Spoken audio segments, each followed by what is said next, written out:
Everyone keeps telling me I calculated this wrong because I didn't include the price of fuel, but I left the fuel out on purpose. And once you see this, you might too. Because once you include the fuel, this 24 cents per mile becomes 68 cents per mile. And that's the problem. Now I get it. Fuel seems like one of the biggest costs of owning a vehicle, especially a big V8 SUV like this. You're constantly paying for it, watching those prices at the pump, and seeing it hit your wallet every week. Or if you travel frequently, maybe every day. So it feels like it has to be part of the equation. But just because it's a big expense doesn't mean that it should be part of the calculation when you're doing your cost per mile analysis. So leave a comment right here at the beginning. Do you include fuel costs, whether that's gasoline, diesel, natural gas, or electricity, as part of the cost per mile calculation for your vehicle costs? Or do you do like me and keep it separate?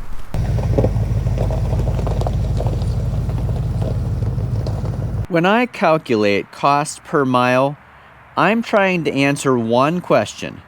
What does this vehicle cost me to own? That means what I paid for it, what I've put into it, and what it takes to keep it on the road.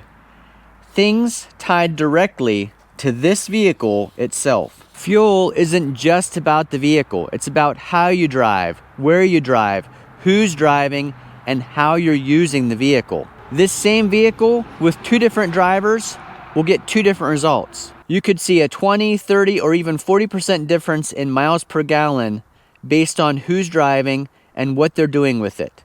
That's not the vehicle changing, that's the behaviors changing. So let's actually run the numbers and look at the difference. We'll use 100,000 miles because we've owned this 2009 Ford Expedition for 100,000 miles. From my previous breakdown, we know that this Expedition cost us about 24 cents per mile over those last 100,000 miles, or in other words, $24,000.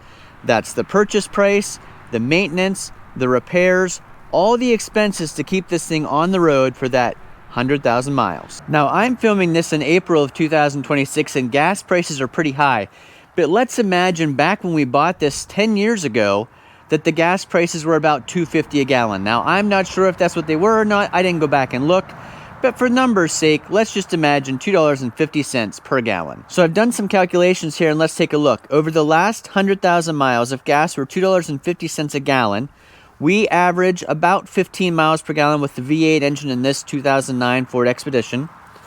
So that would be 6,667 gallons or $16,667 in fuel costs. That makes our total cost for this $40,667 when you add those fuel costs to the maintenance, repair, and purchase price.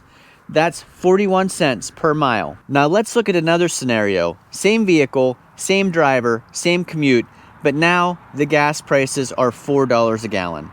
Fuel costs are now $26,668 over that last 100,000 miles for a total of $50,668 or 51 cents per mile. And the last thing I want to look at, because I mentioned this in replies to comments, let's say you're towing with this thing.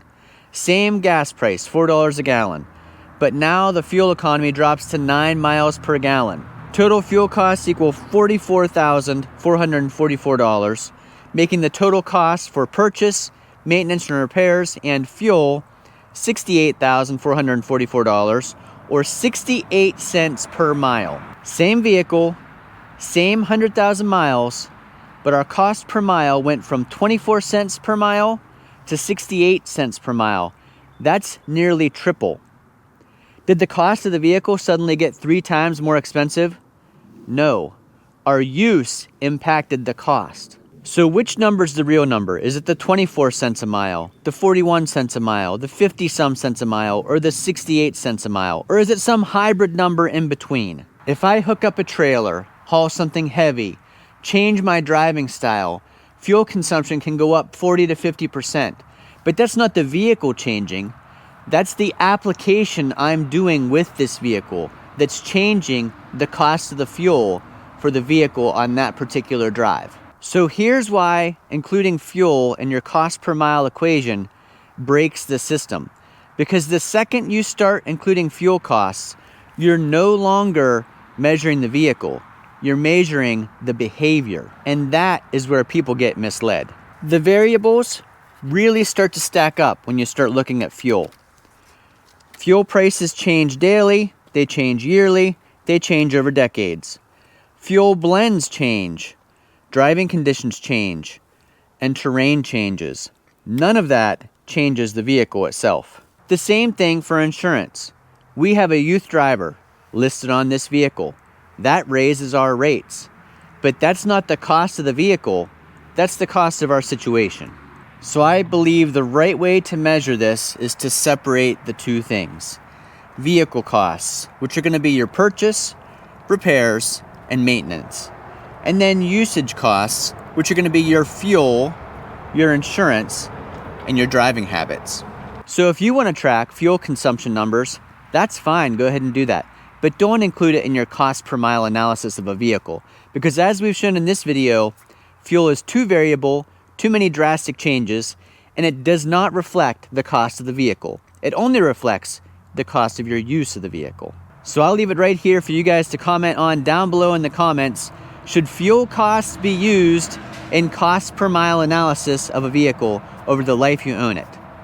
Like I've mentioned, in my calculations, in my books, I do not. Now that's not to say that I don't track fuel costs, because I actually track fuel costs across all our equipment. Gasoline for vehicles, ethanol-free gas for mowing equipment, the chainsaws, the log splitter, the antique tractors, diesel for the other tractors, recreational fuel for in the boats. I track all of that, but none of it is attached to the cost per analysis for each vehicle. Those are just costs of our use, and I use those numbers to budget year over year.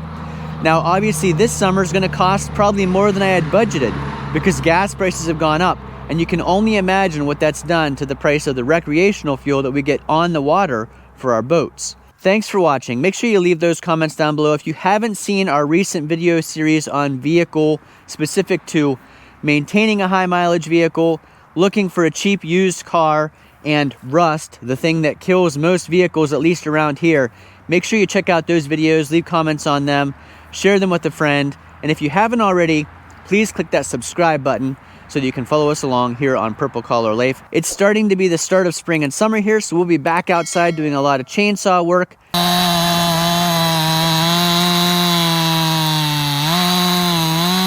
Tractor work.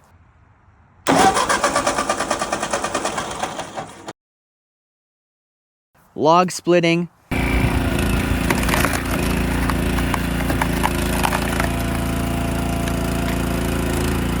All those cool things that we love to do here in the woods in Northwest Pennsylvania. Thanks for watching. Hopefully we'll see you again the next time.